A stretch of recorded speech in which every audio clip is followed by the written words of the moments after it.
başında. Akşam çubuğuna burayla seçildi. Yüzüm yanıp dökülür. Ha. Şişip bura bak. Gazi, şunu gör anasını ezdi. Anam burasına bak. Çubuğu seçildi. Anam burası göğerli şişip içerisinde. Ali vur. Bak. Görsen. Onu dövmedin, ananı dövdün.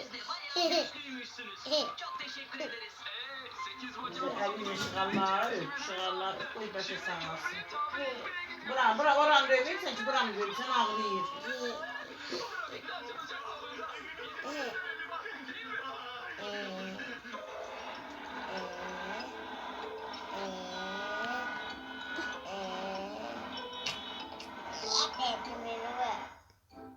Müjde, sağlıklı bir bebeğiniz oldu. Mirke. Kimin bebeği oldu? Babanın.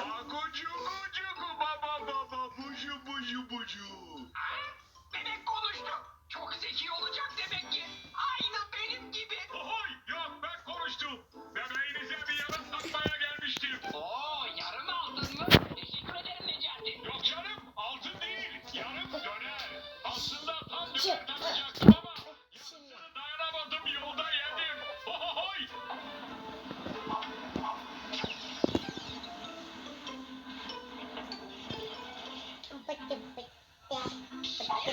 Dur oğlum, niye korkuyorsun?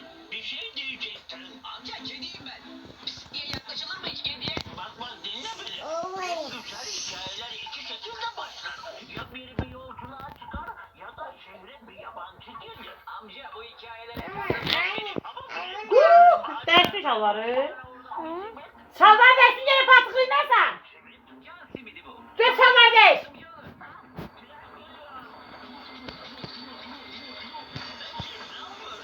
Tren arıza yaptı. Biz de trene bakıyorduk o sırada. Ay.